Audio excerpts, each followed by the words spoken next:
Ons is vandag hier by Kerk Sonder Mure Midstream en is 'n absolute voorreg dat Retired Midstream vir ons genooi het om by hulle diaspora-oggend te kom gesels. Wanneer 'n mens die woord immigrasie hoor, dan dink jy altyd aan die mense wat die land verlaat het, maar mens vergeet van die familie wat agterbly. En dis vir ons 'n absolute voorreg om vandag vir hulle ook ondersteuning te bied. Iemand het onlangs vir my gesê om familie en kinders in die buiteland te hê is om te rou, maar niemand bring vir jou blomme nie. En die woorde is absoluut amper, dit bevat die uitdagings en die rouproses wat ouers elke dag beleef, so mooi saam. Hierdie tipe geleenthede is so ideaal, want dit gee ouers die geleentheid om 'n ondersteuningsnetwerk te bou vir die dae wanneer die verlange net te groot is en dat hulle ook hulle emosies kan deel. En weet, dis okay om te mis. AfriForum wêreldwyd ondersteun al 2 dekades mense in die buiteland, maar is ook vir ons belangrik dat die families wat in Suid-Afrika is ook ondersteun. Ek het 'n dogter wat al 16 jaar in Brisbane in Australië is. En nou gaan my ander dogter die einde van die jaar ook soontoe.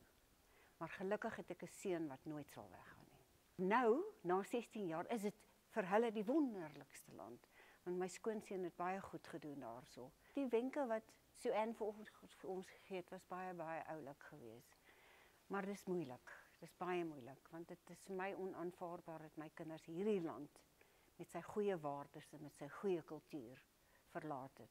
Nee, ag nee, met kontak met jou kleinkinders hou, dat hulle bewus is van jou en bewus is van dinge.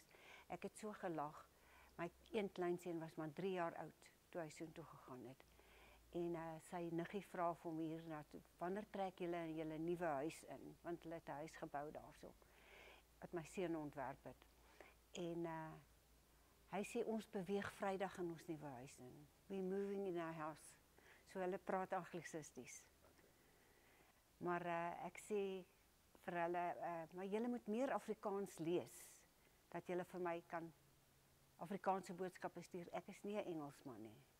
Ek het oorspronklik was ek uit Sinewil uit van Pretoria. En my seun het toe daar by 'n granietfabriek gaan werk. Nie granietfabriek nie, dis waar hulle besigheid het, Kudu graniet. En toe het Italiaanse mense die plek oorgeneem. Dit was 27 jaar terug. En toe stuur hulle hom Zurich toe om daar 'n kantoor in Zurich oop te maak.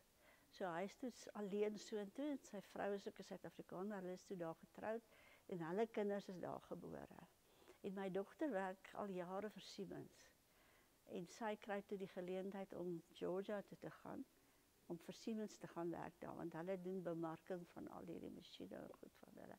Ons praat gereeld. Jy weet, my seun bel my elke Vrydag, want dan kom hy nou van die werk af en is altyd wat hy het. My dogter bel my gereeld, want daar's nou die 7, 8 ure verskil.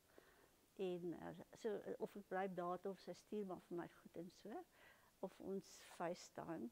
Maar dit was baie meer in die begin as nou, wat my laat besef, kyk, hulle het nou baie beter aangepas. En my dogter het die droom dat ek moet soontoe gaan. Maar tot sover staan ek vas. Ek is nog gesond. Ek weet nie of ek die land sal verlaat om permanent daar te bly nie. Weet jy, ek dink, ja, mense is ouers, jy weet, moenie jou probleme met jou kinders bespreek nie, moenie jou hartseer met hulle bespreek nie. Ek probeer nooit vir hulle regtig laat weet hoe ek voel nie. As hulle siek is, dan sal ek vir hulle kontak en ek sal van my kant iets probeer doen, maar jy moenie jou emosies op jou kinders laai nie. Ons lewe is verby, ons het in Suid-Afrika wonderlike lewe gehad, maar gun hulle ook om hulle voete te vind en nie oor jou te bekommer die hele tyd nie.